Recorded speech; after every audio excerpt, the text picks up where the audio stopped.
जय हिंद साथियों। स्वागत है आपका हमारे YouTube channel general studies tricks में। साथियों, आज हम लोग 16 अक्टूबर 2023 के डेली करंट अफेयर्स को पढ़ेंगे और कुछ चीज़ें हैक से और कुछ चीज़ें निमोनिक्स की मदद से याद रखेंगे। कुछ स्टैटिक पोर्शंस होंगे और कुछ कंटेम्प्रेरी इवेंट्स होंगे। ठीक है साथियों, तो ज़्यादा देर ना करते हुए हम लोग जंप करते हैं अपने पहले क्वेश्चन की ओर। तो साथियों, आपके लिए पहला क्वेश्चन ग्लोबल हंगर इंडेक्स से रिलेटेड है। ये इंडेक्स काफ़ी न्यूज़ में रहा था क्योंकि इससे रिलेटेड काफ़ी कंट्रोवर्सीज हुई थी, क्योंकि इंडिया की रैंक जो है इसमें काफ़ी ख़राब है, जिससे कि एक निगेटिव पब्लिसिटी हो रही है गवर्नमेंट ऑफ इंडिया की। ठीक है, उनके खिलाफ एक निगेटिव परसेप्शन बन रहा है। ठीक है, तो हम लोग यहाँ पे देख लेते हैं कि क्वेश्चन क्या है। तो आपका क्वेश्चन है साथियों, global hunger index 2023 was in news recently, when was it first published. ठीक है, तो आपको ये बताना है, आपको इसमें रैंक नहीं पूछा है, आपका स्कोर नहीं पूछा है, आपको ये पूछा है कि ये ग्लोबल हंगर इंडेक्स जो है ये पहली बार कब पब्लिश हुआ था। ठीक है, तो हम लोग को सारे डायमेंशंस को ध्यान में रखना है। ऑब्वियसली अगर आप रोज़ न्यूज़ से गो थ्रू हो रहे हैं तो आपको रैंक पता होगी, आपको स्कोर पता होगा, पर हम लोग को कुछ और डिटेल्स, कुछ और डेप्थ में भी चीज़ें जाननी होंगी। ठीक है, क्योंकि एग्ज़ाम का लेवल बहुत हाई हो चुका है। तो आपको ये बताना है कि इसका सही ऑप्शन क्या होगा। आपके ऑप्शंस हैं 2005, 2006, 2007 या 2009। तो साथियों, इसका सही आंसर है 2006। ठीक है, 2006 में ये पहली बार ये ग्लोबल हंगर इंडेक्स पब्लिश हुई थी। ठीक है, चलिए अब इससे रिलेटेड कुछ कंटेंट देख लेते हैं। ठीक है, तो इंडिया की जो रैंक है, अगर आपको नहीं पता है, तो इंडिया की रैंक है 111 आउट ऑफ 125 कंट्रीज, तो काफ़ी काफ़ी नीचे है। ठीक है, अगर ये इंडेक्स थोड़ा सा भी सही है तो काफ़ी सही में बहुत ही ख़राब हालत है ना। और स्कोर क्या है इंडिया का? 28.7। ठीक है, 28.7 जो है स्कोर है इंडिया का। और रैंक कितनी है साथियों? 111th रैंक है। लास्ट ईयर इंडिया की रैंक थी 107th। ठीक है, तो ये फोर्थ प्लेस का जो है डिक्लाइन हुआ है। ठीक है, GHI मतलब ग्लोबल हंगर इंडेक्स 2022 में इंडिया की रैंक थी 107th और इस बार है 111th विद स्कोर ऑफ 28.7। ठीक है, तो आपको तीन चीज़ें ये ध्यान में रखनी है शुरुआत के लिए। ठीक है, क्या क्या? ग्लोबल हंगर इंडेक्स पहली बार कब आया? 2006 में। इस बार की रैंक क्या है? 111th और स्कोर क्या है? 28.7 है। ठीक है, 28.7 है। ठीक है, अब इसके क्या क्या मेजर्स होते हैं, कहाँ कहाँ पे कंपेयर किए जाते हैं, क्या क्या चीज़ें कंसिडर की जाती हैं रैंक करने के लिए कंट्रीज़ को, ये हम लोग अभी नेक्स्ट स्लाइड में देखेंगे। ठीक है, इससे पहले हम लोग देख लेते हैं कि इंडिया की जो नेबरिंग कंट्रीज़ हैं उनकी कैसी परफॉर्मेंस है। तो पाकिस्तान जो है 102nd प्लेस पे है, बांग्लादेश 81st पे है, श्रीलंका 60th पे और नेपाल 69th पे है। ठीक है, तो आपको खैर ये ध्यान में नहीं रखना है, लेकिन आप डिस्क्रिप्टिव, अगर कहीं डिस्क्रिप्टिव आंसर लिखना है आपको, तो आपको ये कंपैरिजन करके अच्छे मार्क्स मिल सकते हैं। इससे आपका जो भी आप आंसर होगा या ऐसे होगा वो सब्सटैंशिएटेड हो जाएगा कि आपने एक पर्टिकुलर फैक्ट का यूज़ किया है जो कि GHI का है। ठीक है, ये दिखाने के लिए कि इंडिया में हंगर का क्या परफॉर्मेंस है। ठीक है, तो यहाँ पे सिर्फ तीन चीज़ें जानने लायक थी। क्या क्या साथियों? कि पहली बार जो ग्लोबल हंगर इंडेक्स आया था वो 2006 में आया था, इंडिया की रैंक है 111 और जो स्कोर है वो 28.7 है। ठीक है साथियों, चलिए आगे बढ़ते हैं और हम लोग इनके इंडिकेटर्स देख लेते हैं। तो साथियों, अभी हम लोग ने पीछे देखा था कि ये जो इंडेक्स है ये 2006 में पहली बार रिलीज हुई थी, जो कि क्वेश्चन भी था। और इसको कौन रिलीज करता है? इसको कंसर्न वर्ल्ड वाइड रिलीज करता है, और Germany based wealth hunger life with aim to trigger action to reduce hunger around the world. ठीक है, तो कौन कौन ऑर्गेनाइजेशन है? ये NGOs हैं। कौन कौन सी?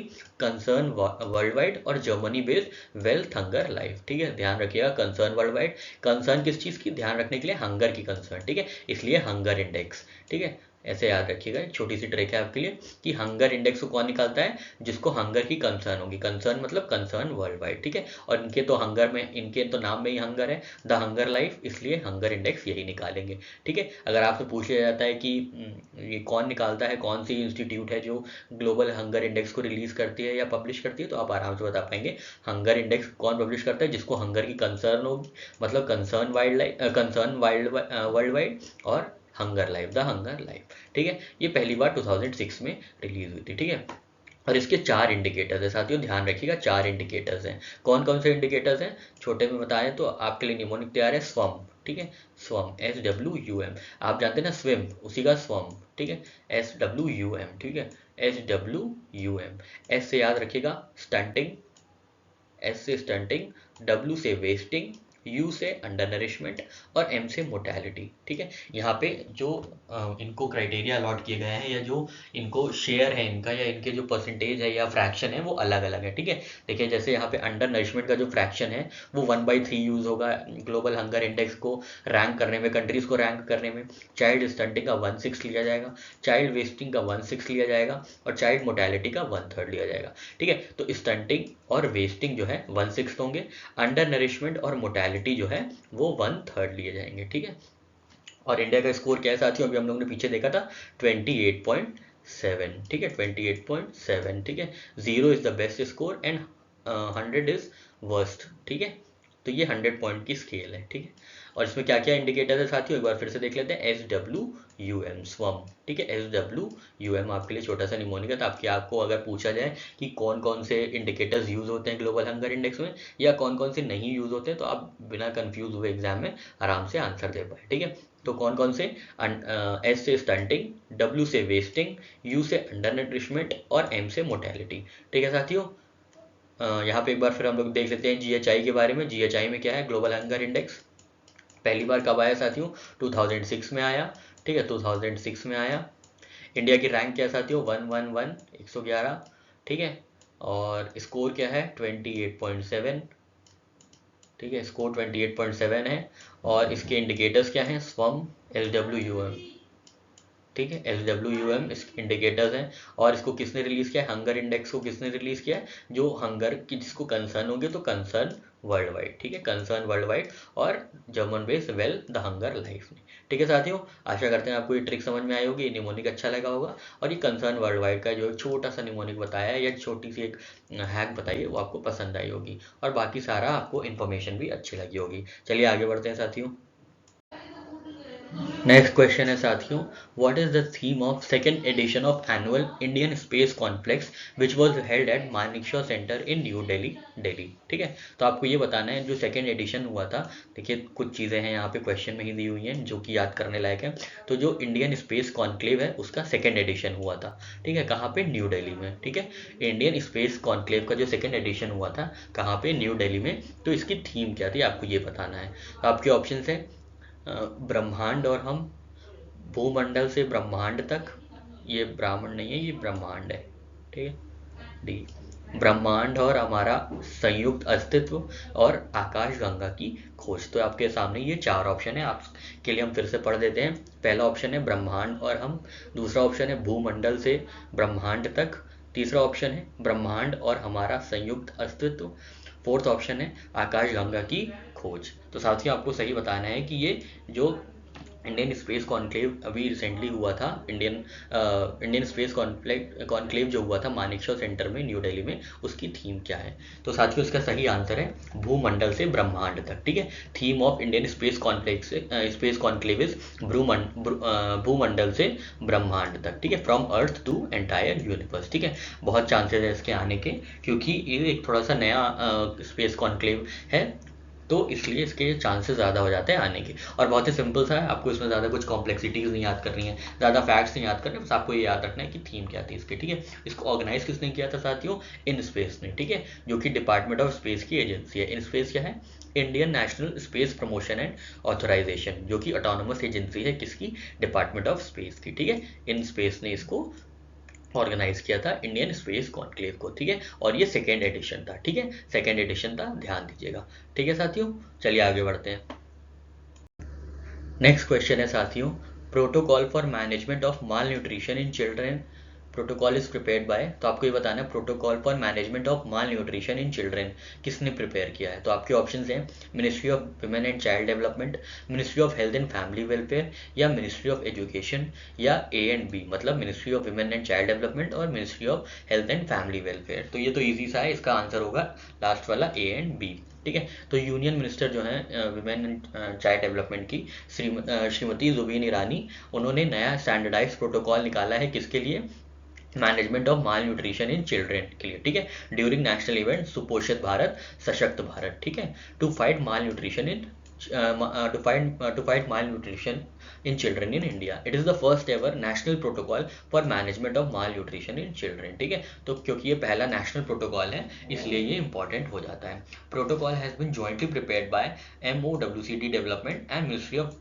Health and family welfare. ठीक है, तो समझिए आ गया होगा, एक तो चिल्ड्रन की बात हो रही है तो ministry of women and child development involve होंगी, और माल न्यूट्रिशन की बात हो रही है तो ministry of health and family welfare involve होगी. ठीक है, तो इन्होंने मिलकर बनाया है protocol for management of malnutrition in children. और ये कब रिलीज हुआ था साथियों? ये सुपोषित भारत सशक्त भारत के एक नेशनल इवेंट पे रिलीज हुआ था. ठीक है साथियों, इजी सा था, आशा करते हैं आपको समझ में आया होगा. चलिए आगे बढ़ते हैं.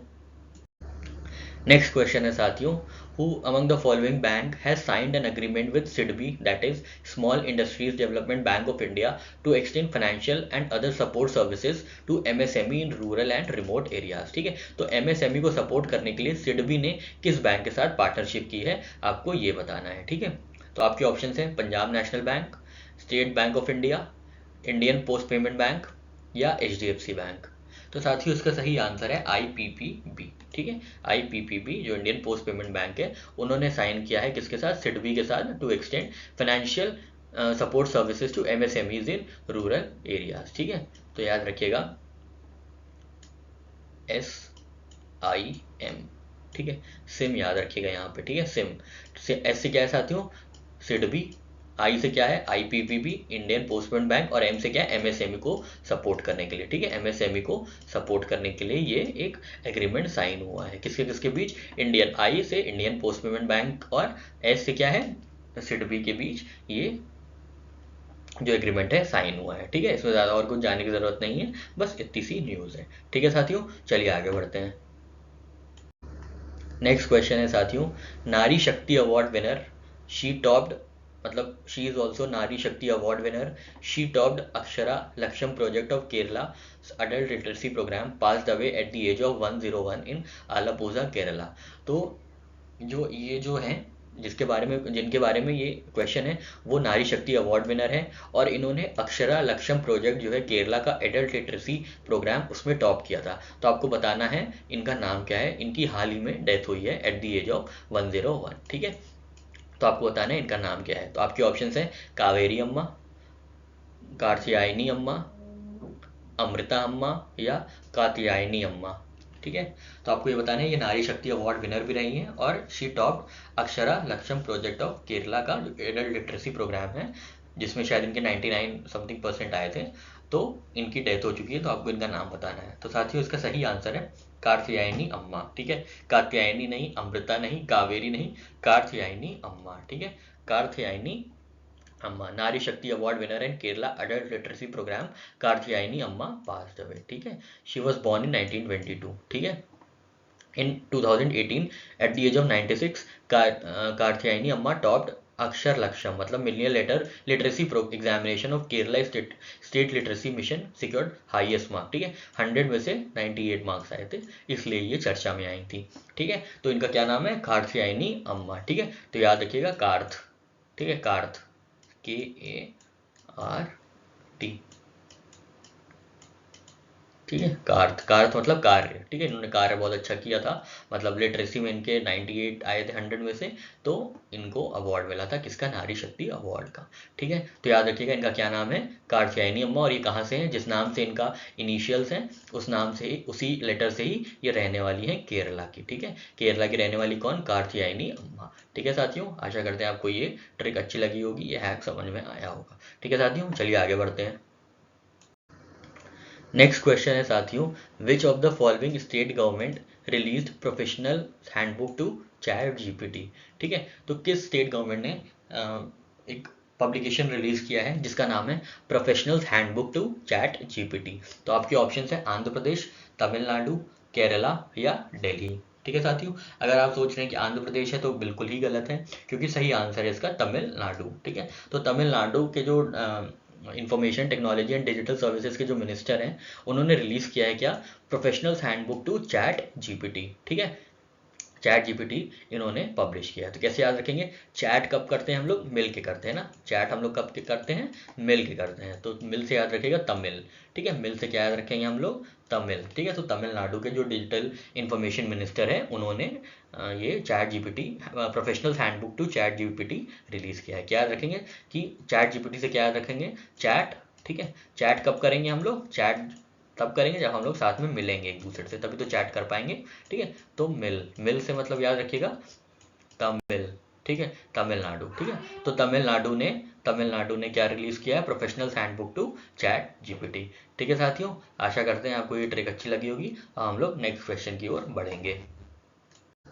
नेक्स्ट क्वेश्चन है साथियों, what is the theme of international day for disaster risk reduction, ठीक है। ध्यान देना है क्योंकि आजकल बड़े डिजास्टर हो रहे हैं। अगर आप पेपर पढ़ रहे होंगे, द हिंदू पढ़ते होंगे, तो आपने देखा होगा सिक्किम में अभी डिजास्टर हो गया, लैंडस्लाइड हो गई। फिर अभी अफगानिस्तान में 6.4 या 6.3 का मैग्नीट्यूड का अर्थक्वेक आया है ना। तो काफ़ी डिजास्टर्स काफ़ी हो रहे हैं। तो इसके लिए रिस्क रिडक्शन टेक्निक्स यूज होती हैं, जिसको हम लोग डिजास्टर रिस्क रिडक्शन कहते हैं, ठीक है। तो ये आपको बताना है कि डिजास्टर रिस्क रिडक्शन जो है उसकी थीम क्या है, international day for disaster risk reduction की थीम क्या है। तो आपके ऑप्शंस हैं fighting for future, fighting inequality, resilient future, या fighting inequality for a resilient future, ठीक है। तो साथियों इसका सही आंसर है fighting inequality for resilient future, ठीक है। आप ध्यान दीजिएगा दो चीजें कि डिजास्टर में क्या क्या होगा, एक तो इनइक्वालिटी होगी और फ्यूचर में है, और रेजिलिएंट होगा, ठीक है।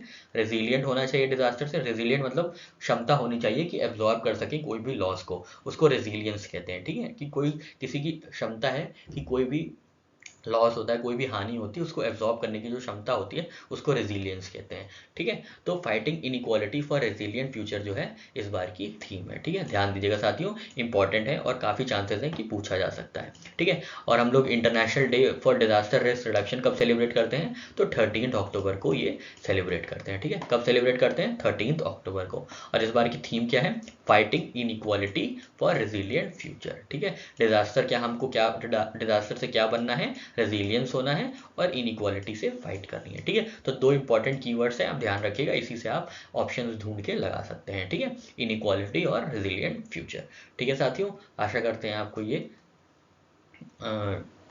इंफॉर्मेशन अच्छी लगी होगी। चलिए आगे बढ़ते हैं। नेक्स्ट क्वेश्चन है साथियों, what is the theme for world egg day 2023। तो वर्ल्ड एग डे 2023 की थीम क्या है, आपको ये बताना है। आप भले एक बार ये ना कर रहे हैं कि सारे डेट्स याद कर लेंगे किस दिन क्या होता है, पर अगर कोई पर्टिकुलर थीम है तो उसको खासा ध्यान दीजिएगा, क्योंकि ज़्यादा चांसेस होते हैं कि थीम पूछी जाए, ठीक है। और थीम आप बहुत ही, इसका जो इनपुट आउटपुट इफेक्ट है बहुत ही अच्छा सा है। आप थोड़े से समय में थोड़ा सा अटेंशन पे करके बहुत ही हाई आउटपुट या हाई रिवॉर्ड पा सकते हैं, ठीक है। तो आपको बताना है कि theme for world egg day 2023 क्या थी। तो आपके ऑप्शन हैं eggs and nutrition a good combination, x and hunger, x for healthy future, या एक्स एंड सस्टेनेबल डेवलपमेंट, ठीक है। तो अगर आप सोच रहे हैं कि एक्स एंड सस्टेनेबल डेवलपमेंट एकदम बढ़िया लग रहा है और ये थोड़ा सा करंट रिलेटेड भी है, सस्टेनेबल डेवलपमेंट की हर जगह बात होती है, तो आप गलत हैं। फिर चलिए आपका ये गलत हो गया, ठीक है। फिर आपने सोचा अच्छा ठीक है आजकल न्यूट्रिशन की बहुत बात हो रही है, तो हो सकता है न्यूट्रिशन का गुड कॉम्बिनेशन हो ये, तो ये भी गलत है, ठीक है। अब आप फिर सोचेंगे अच्छा एक्स और हंगर हो सकता है दूर कर ले, तो अब ये भी गलत है कि इसका सही आंसर है एक्स फॉर हेल्दी फ्यूचर, ठीक है। तो कोशिश करिएगा कि आप ब्लाइंड गेस ना लें, एक कैलकुलेटेड गेस लें अगर आपको एग्जाम में नहीं आता है तो, क्योंकि आजकल के ऑप्शंस भी बहुत ही क्लोज होते हैं और बहुत ही कंटेम्प्रेरी सिचुएशन से बेस्ड होते हैं, जिसमें बच्चों को लगता है या स्टूडेंट्स को लगता है कि ये सही हो सकता है, पर ऑफन क्या होता है वो कंफ्यूज हो जाते हैं, ठीक है। तो हम लोग यहाँ देख लेते हैं कि वर्ल्ड जो एग डे है, world 27 world egg day celebrate कब किया गया, ऑब्जर्व कब किया गया, तो 13 अक्टूबर 2023 को ऑब्जर्व किया गया। और इसकी जो थीम थी वो क्या थी, एक्स फॉर हेल्दी फ्यूचर, ठीक है, एक्स फॉर हेल्दी फ्यूचर। अभी हम लोगों ने पीछे डिजास्टर रिस्क रिडक्शन की थीम देखी थी, क्या थी, fighting inequality for resilience future, ठीक है, fighting inequality for resilient future, ठीक है। ऐसे ध्यान दीजिएगा आप, ठीक है। और दोनों ही डिजास्टर रिडक्शन डे भी और एग डे सेम डे मनाया जाता है, दैट इज 13 अक्टूबर को, ठीक है साथियों। चलिए आगे बढ़ते हैं।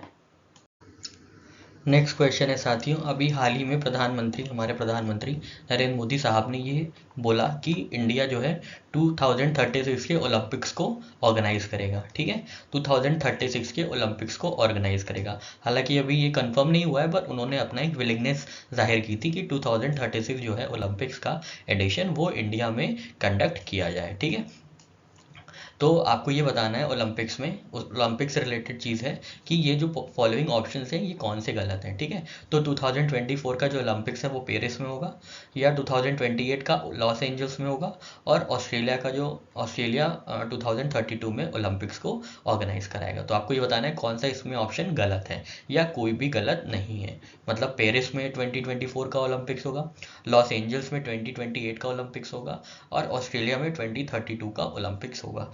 क्या ये सारे ऑप्शन सही हैं या इनमें से कोई भी गलत है? तो साथियों इसका सही आंसर है नन ऑफ दी अबव। ठीक है, तो 2024 में मतलब नेक्स्ट ईयर जो है ओलंपिक्स कहाँ होंगे, वो पेरिस में होंगे, उसके बाद कहाँ होंगे, लॉस एंजल्स में होंगे, और उसके बाद कहाँ होंगे, ऑस्ट्रेलिया में होंगे। ठीक है, तो 24, 28, 32।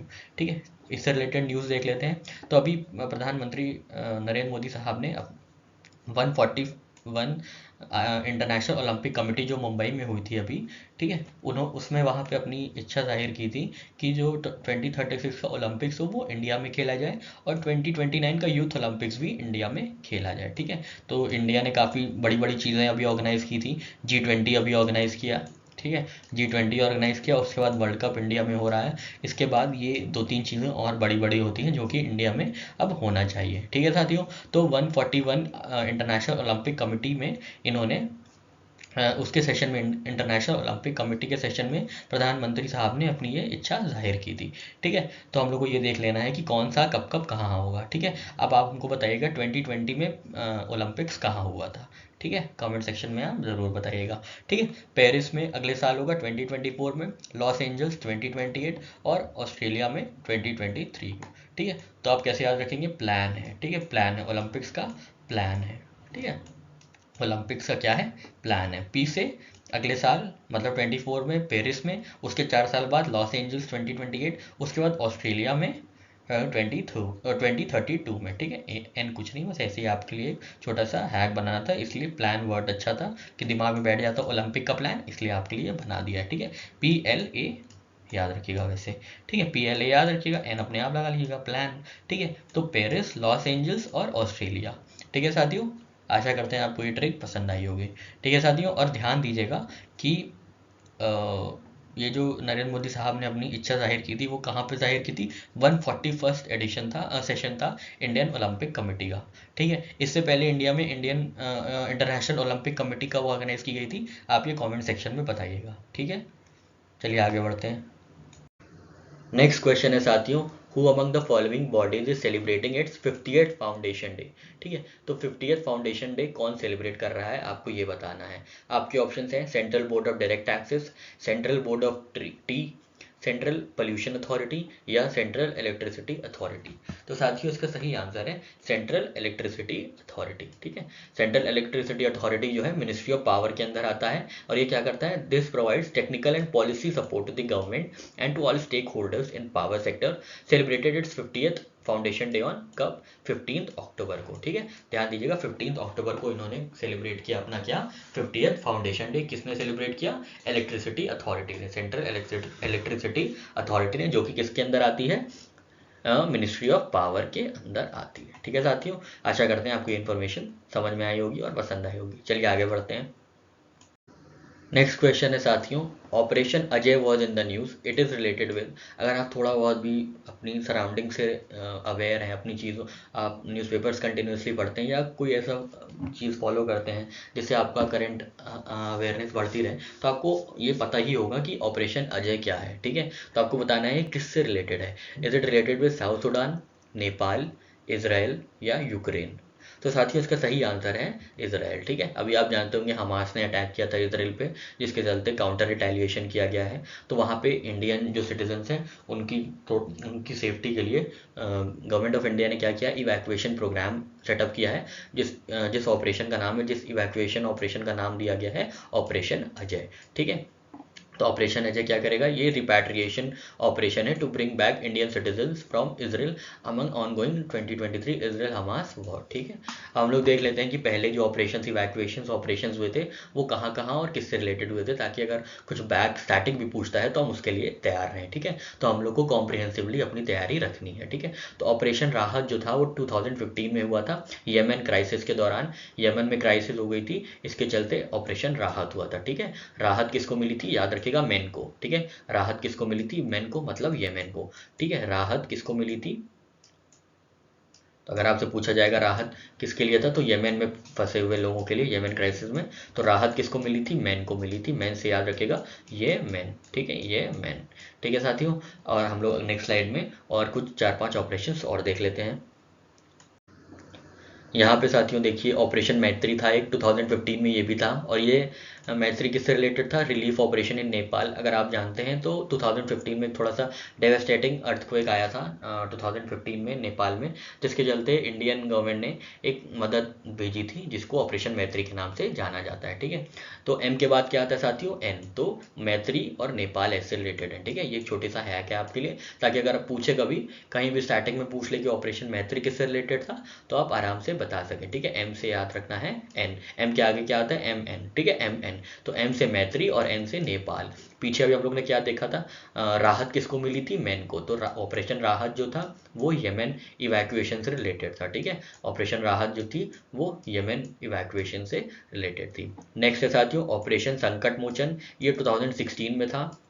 कहाँ पे, साउथ सुडान में, जो कि सिविल वॉर के चंगुल में जाके फंस गया था, जिसके चलते इंडियन सिटीजन्स काफ़ी परेशान थे, पर ऑपरेशन संकट मोचन से उनको वहाँ से एयरलिफ्ट किया गया था। ठीक है, तो एस से याद रखिएगा, एस से संकट मोचन और एस से ही सुडान। ठीक है, सुडान या साउथ सुडान, सुडान और साउथ सुडान अलग अलग कंट्रीज हैं, तो ध्यान दीजिएगा साउथ सुडान की बात हो रही है।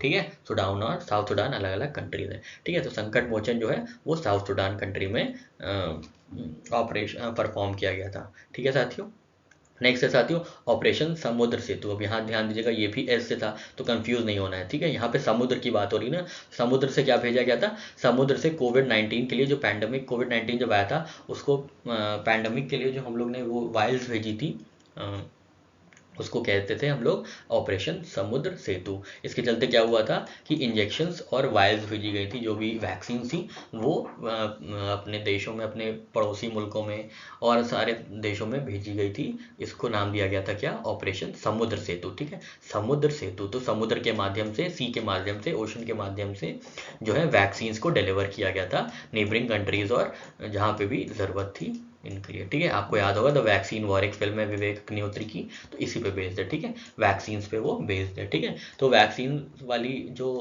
ऑपरेशन थे उसको क्या बोलते हैं, समुद्र सेतु। ठीक है, ऑपरेशन देवी शक्ति।